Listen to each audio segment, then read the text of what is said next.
popular, but people told us they've almost been hit by them on city sidewalks. News Center 7's Mason Fletcher spent part of his day in Troy looking into this. How fast does this get up to? Well, so it says, quote unquote, 25 miles an hour, but once you're going, the momentum, I get like almost 40. Erica Kuhn has owned her bike for about a month. It's not fully electric, but has electric assist to get up to top speeds. I mean, this thing flies. This is my car. We ran into her in downtown Troy Wednesday, riding in the street, which is where these vehicles are supposed to be. She told me she understands the danger of riding them, especially for kids. Honestly, I don't really think kids should be riding them because they are just so, automatic. You know, the ones that are really immature and think, oh, I got a big fancy bike. Troy police told me they're taking action after hearing several complaints from residents almost being hit by them on the sidewalk. They're going to, on a case-by-case basis, give someone a warning and education on what the laws are.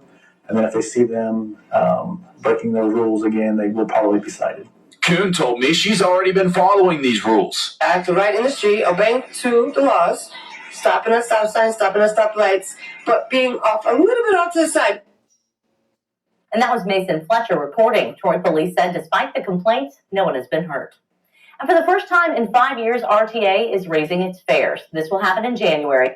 The price is going from $2 to $2.20. The daily cap fare will increase about 50 cents. Springbrook Police hope somebody watching knows who this is. This guy was bold, just walked up to the porch, stole the package, and was gone. This was on Roundtree Court last month. Again, slow down the video, give you a little better idea of the image of that face. Police hope somebody watching calls them with information. City leaders were very clear they do not think a new hospital is practical in Dayton, but the Clergy Community Coalition thinks differently and wants to put in a new hospital where the old Good Samaritan Hospital used to be in West Dayton.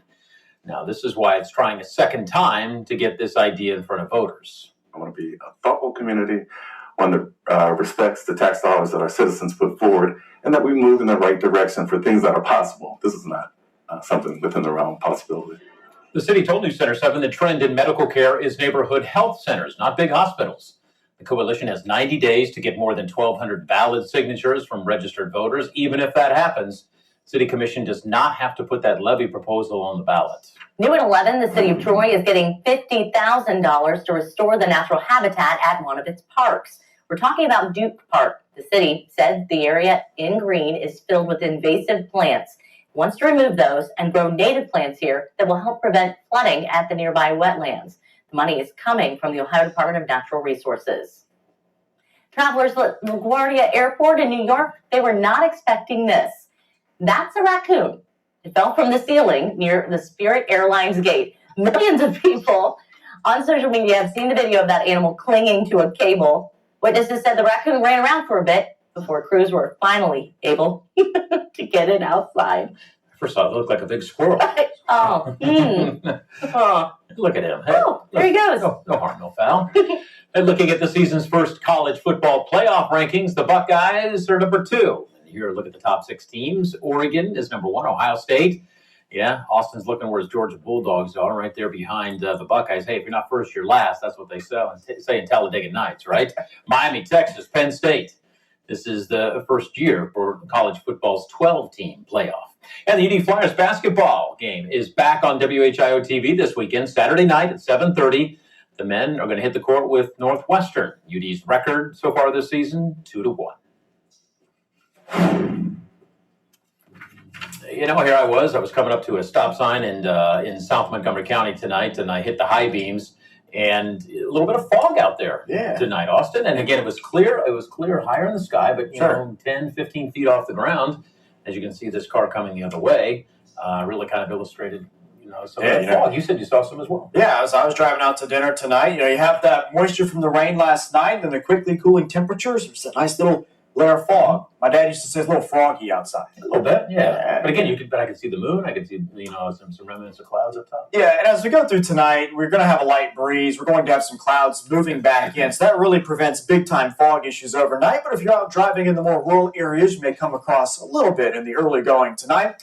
Here's the plan over the next few days. We are drying out behind this morning's cold front. We're going to stay dry through Saturday, so enjoy that. But then Saturday night into Sunday, another big cold front sweeps through to give us another very good chance for rain. And even though we get now deeper into November, there's just no sign of cold air. It's only liquid precipitation in this forecast. Live look right now into Xenia. Not really finding any fog out there currently as we look into Xenia. Again, it's some of the more rural roads that you may come across some of that early this evening. Temperatures out there right now continue to cool off, dropping back into the 50s. Here's satellite and radar. This morning's front nearly stationary, starting to drift southward a bit. But here's the trick into tomorrow's forecast. There's still a little moisture trapped north of this front. And as we get into the day tomorrow, even though we're on the dry side of the cold front, that may lead to the redevelopment of some clouds out there, making it just not as sunny at times. Tonight's forecast, we'll call it partly cloudy, 46 degrees by tomorrow morning. That number compared to where we've been recently, it's going to feel chilly out there.